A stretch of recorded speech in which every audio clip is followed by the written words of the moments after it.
ఎవరైతే home makers ఉంటారో, ఎవరైతే నిరుద్యోగులు బ్రదర్స్ ఉంటారో వాళ్ళందరికీ కూడా ఎంతో కొంత మనం హెల్ప్ఫుల్ అవ్వాలి. మన ప్లానింగ్స్ కావచ్చు, మన టైం టేబుల్ కావచ్చు, మన నోట్స్లు కావచ్చు, మన క్లాసెస్ కావచ్చు, వాళ్ళని ఎంకరేజ్ చేసే విధంగా ఉండాలి, ఇన్స్పైర్ చేసే విధంగా ఉండాలి. సో వాళ్ళని చదివిస్తూ మనం చదువుకుందాం. ఇది జస్ట్ ఒక కంబైన్డ్ స్టడీస్ అన్నమాట ఇప్పుడు మనం చేస్తున్నది. అంటే ప్రత్యక్షంగా లేకుండా మనం చేసేది ఒక కంబైన్డ్ స్టడీస్ లాంటిది అనమాట. సో దాన్ని చివరి వరకు కొనసాగిద్దాము. ఖచ్చితంగా ఈసారి సక్సెస్ అవుదాము. ఎవరైతే ఎంతో ఓపికగా, ఎంతో సహనంతో మన ఇంట్లో ఉండే ప్రతి ఒక్క కార్యక్రమాన్ని పూర్తి చేసుకుంటూ, ఇంట్లో పిల్లలు ఉంటే పిల్లల్ని హ్యాండిల్ చేస్తూ, పెద్దవాళ్ళు ఉంటే వాళ్ళని చూసుకుంటూ, వాళ్ళ లైఫ్లో ఏదైనా సాధించాలి అనే ఆశయంతో అది ఇంకా సాధించలేక చాలా ఓపికగా దానికోసం కష్టపడుతున్న ప్రతి ఒక్కరికి కూడా, ప్రతి ఒక్క హోమ్ మేకర్కి కూడా, ప్రతి ఒక్క గృహిణికి కూడా నా ఈ వీడియో అంకితం అండి. అలాగే 25+, 30+, 35 వరకు వచ్చేస్తూ జీవితంలో స్థిరపడలేకపోయాము అనే బాధతో, ఇప్పుడు లేడీస్కి జాబ్ రాలేదు అంటే అది సెకండ్ ప్రయారిటీ అండి. అంటే మన సమాజం దృష్ట్యా చెప్తున్నాను. కానీ ఒక జెంట్కి జాబ్ రాలేదు అంటే ఎంత చులకన భావం ఉంటుంది అంటే, అంటే ఏదో ఒక రకంగా వాడు బిజినెస్ చేసో ఏదో ఒకటి చేసి వాడు ఎకనామికల్గా స్థిరపడి ఉండాలి.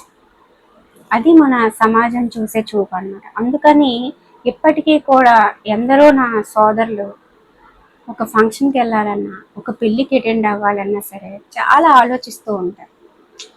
వాళ్ళ ఇంట్లో వాళ్ళకి అనిపిస్తుంది, చుట్టూ ఉన్న వాళ్ళకి అనిపిస్తుంది ఏదో పెద్ద చేసినట్టుగా ఫంక్షన్స్ కూడా అటెండ్ అవ్వాలని చెప్పి. వాళ్ళు అటెండ్ అవ్వకపోవడానికి ఇంకేదో కాదు, వాళ్ళు నలుగురిలో కలవకపోవడానికి ఇంకేదో రీజన్ కాదండి. వాళ్ళు ఎంటర్ అవగానే వచ్చే ఒకే ఒక క్వశ్చన్కి వాళ్ళు ఆన్సర్ చేయలేక వాళ్ళు వెనకడుగు వేస్తున్నారండి. ఆ క్వశ్చన్ ఏంటి అంటే, ఏం చేస్తున్నావు? ఈ ఒక్క ప్రశ్న ఎంతోమంది నా సోదరుల్ని ఇప్పటికీ బాధ పెడుతుంది. దాన్ని దాటి రావాలని చెప్పి వాళ్ళు ఎంతో ప్రయత్నిస్తున్నారు, అహర్నిశలు శ్రమిస్తున్నారు. చాలామంది అనుకుంటారు అబ్బాయిలకి ఏం పని ఉండదు, కేవలం చదువుకోవడం పని చదివేస్తారండి. కానీ వాళ్ళలో ఉన్న మానసిక సంఘర్షణ అనేది మనం అర్థం చేసుకోగలిగితే మనకంటే వాళ్ళదే ఎక్కువ కష్టం అనిపిస్తుందండి. ఎందుకంటే ఇది మనకి సెకండ్ ప్రయారిటీ. మనం బాగా కష్టపడి చదువుతాము, జాబ్ వస్తే మన లైఫ్ సెక్యూర్డ్గా ఉంటుంది, మన ఫ్యామిలీ మంచిగా డెవలప్ చేసుకోగలం. రాకపోయింది అనుకో, ఇంకా మనకి ఎలాగో ఇంట్లో డైలీ అలవాటు ఉంటాయి కదా అక్షింతలు, అవి వేసుకుంటూ లైఫ్ని లీడ్ చేసేస్తాం పిల్లల కోసం. కానీ వాళ్ళ సిచ్యువేషన్ అది కాదు. వాళ్ళు ఖచ్చితంగా సెటిల్ అయితేనే వాళ్ళకి మ్యారేజ్ ఉంటుంది, వాళ్ళు ఎకనామికల్గా మంచిగా బాగుంటేనే వాళ్ళ లైఫ్లో అన్నీ ఉంటాయి. అది ఒక్కటి లేకపోతే ఆ లైఫ్లో ఇంకేం ఉండదు. వాళ్ళకి ఫంక్షన్స్ ఉండవు, పెళ్ళిళ్ళు ఉండవు, రిలేటివ్స్ ఉండరు, అంతెందుకు ఇంట్లో ఉండే ఫ్యామిలీ మెంబర్స్ కూడా వాళ్ళకి రెస్పెక్ట్ ఇవ్వరు. సో ఇన్ని సిచ్యువేషన్స్ మధ్య ఎవరైతే ప్రిపేర్ అవుతున్నారో అలాంటి నా సోదరులకి అందరికీ కూడా మంచి జరగాలి అని ఈరోజు నేను కోరుకున్నానండి. ప్రతి ఒక్కరూ కష్టపడే ప్రతి ఒక్కరూ వాళ్ళ కష్టంలో న్యాయం ఉంటే, వాళ్ళకి చిన్నప్పటి నుంచి ఉన్న కోరిక ఏదైతే ఉందో ఉద్యోగం సంపాదించాలి అని, అది ఈ సంవత్సరం ఖచ్చితంగా వాళ్ళకి నెరవేరాలి అని మనస్ఫూర్తిగా కోరుకుంటున్నానండి. నిజంగా అలాంటి వాళ్ళందరికీ కూడా నా ఈ వీడియో అంకితం అనమాట. మీలో చాలామంది చెప్పారు మీరు నాకు ఇన్స్పిరేషన్ అని చెప్పేసి. నేను మీకు ఇన్స్పిరేషన్ కాదు, ఇలాంటి ఎందరో మంది సోదరులు, ఇలాంటి ఎందరో గృహిణులు ఏదో సాధించాలి జీవితంలో అని చెప్పి సాధించలేకపోయి ఏజ్ అయిపోయి, నేను సాధిస్తే నాలో వాళ్ళని చూసుకుందామని అనుకుంటున్న ఎందరో మాతృమూర్తులకి నా ఈ వీడియో అంకితము.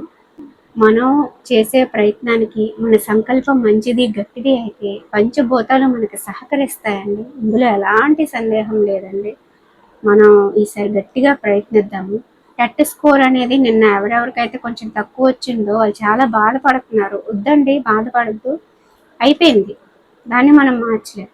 అయితే టెట్లో ఏ సబ్జెక్టులో మీకు బాగా తగ్గింది అనేది గమనించండి. దాన్ని ఇంప్రూవ్ చేసుకోవడానికి రోజులో కొంచెం ఎక్స్ట్రా టైం ఇవ్వండి.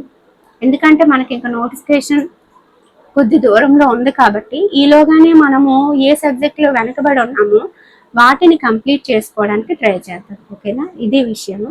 అలాగే ఎప్పటి నుంచో అడుగుతున్నారు జాబ్ కోసం మీరు ఎలా ట్రయల్స్ చేస్తున్నారు, ఒక రోజులో మీరు ఎలా ప్లాన్ చేసుకుంటారు, మాకు సిలబస్ ఇస్తూ మీరు చదువుతూ పీడిఎఫ్లు రెడీ చేస్తూ వీక్లీ టెస్ట్ ప్రిపేర్ చేస్తూ పిల్లల్ని చూసుకుంటూ అలా మీరు మేనేజ్ చేసుకుంటున్నారు, ఒక్కసారి చెప్పండి, ఒక్క వీడియో చేయండి అని చెప్పి చాలా రోజులుగా రిక్వెస్ట్ చేస్తున్నారు. ఈరోజు ఎలాగో సిలబస్ లేదు కదా అని చెప్పేసి ఈరోజు ఈ వీడియో చేస్తున్నాను అనమాట. నెంబర్ ఆఫ్ టైమ్స్ అడిగారు చాలామంది.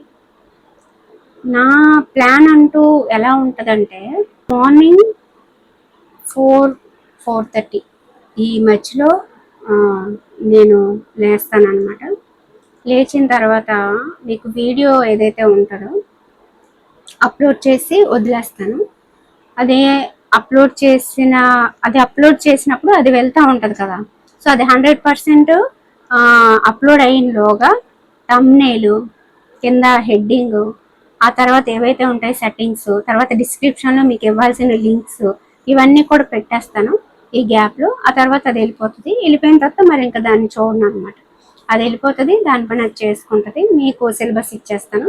ఆ నెక్స్ట్ డే నేను యాక్చువల్గా నాకు వర్క్స్ కంప్లీట్ అయ్యేసరికి 10 అయిపోయేదండి. కానీ ఇప్పుడు చాలా కష్టం మీద కొంచెం ఎక్కువగా ప్రయత్నించి 9కి కంప్లీట్ అయ్యేలాగా ప్లాన్ చేసుకున్నాను. 9లోగా అన్నీ కంప్లీట్ చేసేస్తున్నాను మ్యాక్సిమం. కంప్లీట్ చేసుకుంటూనే ఇంకొకటి ఏం చేస్తున్నానంటే, ఏదైతే నేను కుకింగ్ చేస్తూ ఉంటానో అప్పుడు మీకు సిలబస్ ఇస్తున్నాను కదా, ఆ సిలబస్ ఆల్రెడీ నేను క్లాసెస్ చేశాను కదా, నా క్లాస్ నేనే పెట్టేసి కుకింగ్ చేస్తున్నప్పుడు వేరే పనులు చేస్తున్నప్పుడు వినేసుకుంటాను అనమాట. సో అలా నాకు అది కవర్ అయిపోతుంది. తర్వాత ఇంకా పిల్లలు వెళ్ళిపోయిన తర్వాత మళ్ళీ వాళ్ళు సాయంకాలం వచ్చే వరకు మ్యాక్సిమం ఖాళీగానే ఉంటుంది. ఈ ఫంక్షన్స్ అని ఏవో పూజలు అని ఇలాంటివి లేకపోతే కొంచెం ఖాళీగానే ఉంటుంది. ఈ గ్యాప్లో అంటే 9 to 3:30, ఈ 9 to 3:30 గ్యాప్ ఉంటుంది. ఈ 3:30లో మళ్ళీ ఒక 1 hour మళ్ళీ మా అమ్మ వాళ్ళ ఇంటికి వెళ్ళి అక్కడ హెల్ప్ చేసి వస్తాను అనమాట. సో దానికి హాఫ్ అన్ అవర్లో కంప్లీట్ చేయడానికి ట్రై చేస్తాను. అక్కడ వర్క్స్ అని ఎక్స్ట్రా ఏం పెట్టుకోను, వెళ్ళామా అక్కడ పని చేసామా వచ్చామా అంతే. ఎందుకంటే ఇంకా నేను ఏదో పెట్టుకొని ఇంకేదో మాట్లాడి ఇంకేదో చేశాను అనుకో, నాకు ఇక్కడ ఈ ప్లాన్ అనేది డిస్టర్బ్ అయిపోద్ది అనమాట.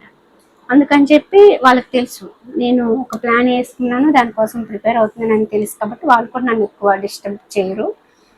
సో అక్కడికి వెళ్ళి మ్యాక్సిమం అరగంటలో చేయడానికి ట్రై చేస్తాను. ఒకవేళ అరగంట అవ్వకపోతే 45 minutes అంతలో కంప్లీట్ చేసేస్తాను, వచ్చేస్తాను. వచ్చిన తర్వాత మళ్ళీ రిలాక్స్ అవుదాం అని చెప్పి అనుకోను, అస్సలు అనుకోను.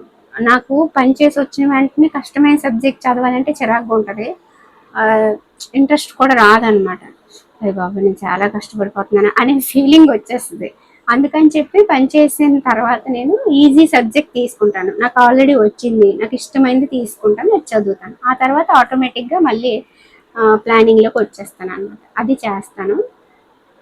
9 to 10:30 అంటే ఇక్కడ వర్క్లన్నీ అయిన వెంటనే అక్కడికి వెళ్ళను. 9కి అయిపోతాయి కదా, 9 నుంచి 10:30 వరకు ఇక్కడ చదువుతాను. 10:30 to 11, 11:30 అక్కడ అయిపోద్ది. 11:30కి వచ్చిన తర్వాత మళ్ళీ 12:30 వరకు చదువుతాను. 12:30 నుంచి 1 మళ్ళీ బ్రేక్ తీసుకుంటాను, హాఫ్ అన్ అవర్. ఆ తర్వాత ఉదయం వేగంగా లేస్తాను కదా, నాకు ఏమైనా టైర్డ్గా నిద్ర వస్తున్నట్టు అనిపించినా, ఇంక నేను చదవలేను అన్న మైండ్ చెప్తున్నట్టు అనిపించినా పడుకుని పోతాను. ఒక 15 minutes అయినా సరే అలా పడుకుని పోతున్నాను అనమాట. నా బ్రెయిన్ ఇంకా నువ్వు బాగా స్ట్రెస్ తీసుకుంటున్నావు, స్ట్రెయిన్ అయిపోయావు, వద్దు అని చెప్పి ఎప్పుడైతే ఆవులు రావడం ఇలా నీరసంగా అనిపించిందో అప్పుడు మళ్ళీ ఎక్కువ ఫోర్స్ చేయను అనమాట. ఎందుకంటే ఇప్పుడు నేను ఫోర్స్ చేసి చదివితే ఒక గంట చదవగలను, అదే ఒక 15 minutes రిలాక్స్ అయ్యి చదివాను అనుకో ఇంకా ఎక్కువ చదవగలను అనమాట. హెల్త్ కూడా డిస్టర్బ్ అవ్వదు. అదొకటి చేస్తాను. పడుకుని పోతాను, పడుకొని లేచి మళ్ళీ ప్రిపరేషన్ అవుతుంది. ఈలోగా మా పిల్లలు వస్తారు. సాయంకాలం వాళ్ళతో 6-6:30 వరకు ఇంకా వాళ్ళతో టైం స్పెండ్ చేయాల్సి ఉంటుంది. వాళ్ళకి ఏ క్లాసెస్ చెప్పారు, ఏ వర్క్స్ ఇచ్చారు, ఏమైనా స్లిప్ టెస్ట్లు ఉన్నాయా, ఇంతకుముందు రాసిన స్లిప్ టెస్ట్ ఎలా వచ్చింది, ఇవన్నీ చెక్ చేస్తూ వాళ్ళకి చదివిస్తూ వాళ్ళ డౌట్ని క్లారిఫై చేస్తూ ఇంకో పక్క వంట చేసేస్తాను అనమాట.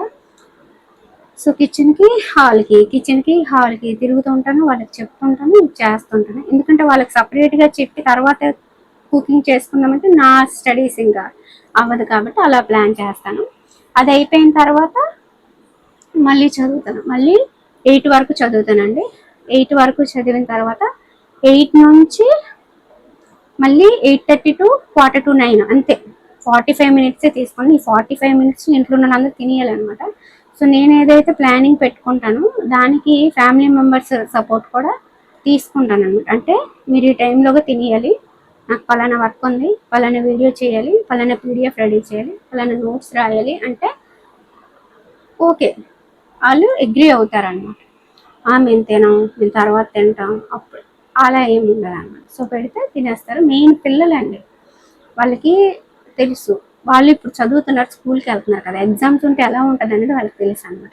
అందుకని చెప్పి అమ్మ నీకు డిసెంబర్లో ఎగ్జామ్స్ కదా, మేము ఇచ్చేసేస్తాం అంటారు. వాళ్ళు ఏం చెయ్యకపోయినా పర్లేదండి, ఉన్నది ఇచ్చేయకుండా ఉంటే చాలా అనమాట.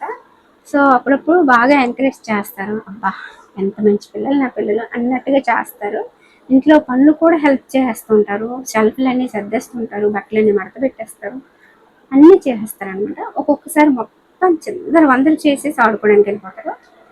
రెండూ ఉంటాయి, రెండింటిని యాక్సెప్ట్ చెయ్యాలన్నమాట, అలా ఉంటుంది.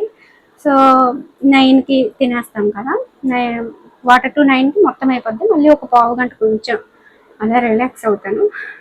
తర్వాత 9 టు మళ్ళీ 10:30, మ్యాక్సిమం 10. ఎందుకంటే మధ్యాహ్నం ఒకవేళ ఒక పావు గంట అలాగా పడుకున్నాను అనుకో 10:30కి పడుకుంటాను, లేదంటే 10కి పడుకుని పోతాను. లేదు ఎగ్జామ్ దగ్గరలో ఉంది, ఏదైనా పీడిఎఫ్ రెడీ చేయాలి, వీక్లీ టెస్ట్ రెడీ చేయాలంటే 10:30 కాదు 11 కూడా అవుతూ ఉంటుంది. అలా ఉంటుంది నా ప్లానింగ్. సో పొద్దున్న లేచిన దగ్గర నుంచి నైట్ పడుకునే వరకు ఒక నిమిషం కూడా రెస్ట్ తీసుకుందాం అనే భావన మదిలోకి రాకుండా బాడీ చెప్పినట్టుగా మైండ్ చెప్పినట్టుగా వింటూ అన్నిటినీ బ్యాలెన్స్ చేసుకుంటూ వస్తున్నాను అనమాట. మీకు ఈ గ్యాప్లో వీడియో ఎప్పుడు చేస్తానంటే చెప్పాను కదా, 12:30 to 1 బ్రేక్ తీసుకుంటాను, లేదా 3:30 to 6 పిల్లలతో స్పెండ్ చేస్తాను, కుకింగ్ చేస్తానని చెప్పి ఆ గ్యాప్లో వీడియో చేస్తానన్నమాట. 3:30 to 6 కానీ మధ్యాహ్నం 12:30 నుంచి 1 గంట కానీ వీడియో చేసిన తర్వాత అది సేవ్ చేసేసి అలా అప్లోడ్ చేసేస్తాను అనమాట. మ్యాక్సిమం నాకు థంబ్నెయిల్స్ అనే అలా ఏమి ఉండవు, జస్ట్ సింపుల్గా నేను ఏం చెప్పాలనుకున్నానో అది వీడియో మీద కనిపించేలాగా పెట్టేస్తాను. టెట్ కోసం ఎవ్వరూ అధైర్యపడద్దు, మార్క్స్ తక్కువ వచ్చాయని బాధపడద్దు, నార్మలైజేషన్ మార్క్స్ కలిస్తే అవన్నీ వదిలేద్దాం, నిన్నటితో అయిపోయింది, ఇంకా రెస్పాన్స్ షీట్ వచ్చింది చూసేసుకున్నాం అయిపోయింది. సో ఇది విషయం అండి. నేను ఈ ఛానల్ పెట్టినందుకు చాలా యూజ్ అని నాకు అనిపించింది. ఎందుకంటే నేను పెట్టడం వల్ల నాలాంటి వాళ్ళు చాలామంది బయటకు వచ్చారు, చదవగలుగుతున్నారు, టెట్ రాయము వెళ్ళము అనుకునే వాళ్ళు వెళ్ళారు. కొంతమందికి స్కోర్ పెరిగింది, కొంతమందికి తగ్గింది, ఎక్కడున్నాం ఏంటి మన ప్రిపరేషన్ అనేది తెలుసుకోగలిగారు. అలాగే చాలామంది ఇన్స్పైర్ అయ్యి సిలబస్ని ఫాలో అవుతున్నారు. చాలా మంచిగా అనిపిస్తుందండి, చాలా మంచిగా అనిపిస్తుంది. దీన్ని మనం చివరి వరకు కొనసాగిద్దాము. మధ్యలో ఏవో చిన్న చిన్న డిస్టర్బెన్సెస్ వచ్చాయని చెప్పి ఆగిపోవద్దు. ఎందుకంటే లైఫ్లో మనల్ని అభిమానించే వాళ్ళు, జెన్యూన్గా మన గెలుపుని కోరుకునే వాళ్ళు, మనతో ఏ అవసరం లేకుండా మన నుంచి ఏమీ ఆశించకుండా మనల్ని అభిమానించేది మన తల్లిదండ్రులు మాత్రమే. సో వాళ్ళని మనం దృష్టిలో పెట్టుకొని మన లక్ష్యం కోసం మనం ప్రయత్నిస్తూ పోతే మనం విజయం సాధించిన తర్వాత మిగతావన్నీ ఆటోమేటిక్గా వచ్చేస్తాయండి. ఇప్పుడు ఏదైతే మీరు కోల్పోయాం అనుకుంటున్నారో, ఇప్పుడు ఏదైతే మీకు డిస్ట్రాక్షన్ ఉందో అంతకంటే బెటరే మీకు దేవుడు ఇస్తాడనమాట. సో ఫస్ట్ మీరు దేనికోసం అయితే ట్రై చేస్తున్నారో మీ ఫోకస్ మొత్తం దానిపైనే ఉండాలి. సో మీకు నచ్చిన అబ్బాయి కావచ్చు, నచ్చిన అమ్మాయి కావచ్చు, మీరు కోల్పోయి ఉండొచ్చు, అంతకంటే ఎక్కువ ప్రేమనిచ్చేవాళ్ళు, అంతకంటే మంచి వాళ్ళు మీ లైఫ్లోకి వస్తారు.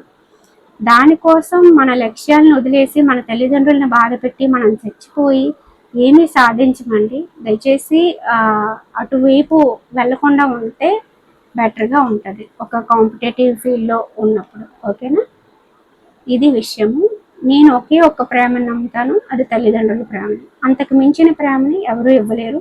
ప్రతి ఒక్క ప్రేమ, ప్రతి ఒక్క బంధం ఒక అవసరం, ఒక కాలక్షేపంతో కూడుకున్నది. అందులో జెన్యూనిటీ ఎక్కువ ఉందనుకో ఆ బంధం ఎక్కువ రోజులు ఉంటుంది. తక్కువ ఉందనుకో ఒక అవసరం కోసం ఆ బంధం ఏర్పడింది అనుకో అది మీరు ఎంత పట్టుకుందామని చెప్పి అది వెళ్ళిపోతుంది.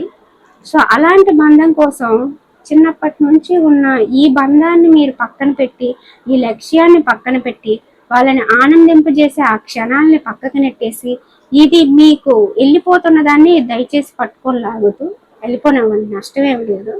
అర్థమైంది కదా? సో జెన్యూనిటీ ఎక్కువ ఉంటే మీరు ఎలా ఉన్నా సరే అది ఉంటుంది. జెన్యూనిటీ తక్కువ ఉందనుకో అది మీరు ఎంత పట్టుకొని లాగానే అది వెళ్ళిపోతుంది.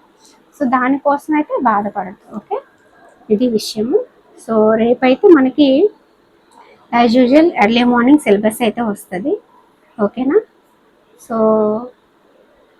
సాధించాలి అనే పట్టుదల ఉండి ఎన్ని ఆటంకాలు ఎదురైనా, ఎంత కష్టమైనా, పరిస్థితులు అనుకూలించకపోయినా చదువుతున్న ప్రతి ఒక్క సోదరుడికి సోదరిమణికి నా కృతజ్ఞతలు. మీరే నా ఇన్స్పిరేషన్. మనందరం కలిసి చదవడం గెలుద్దాం. Okay, thank you.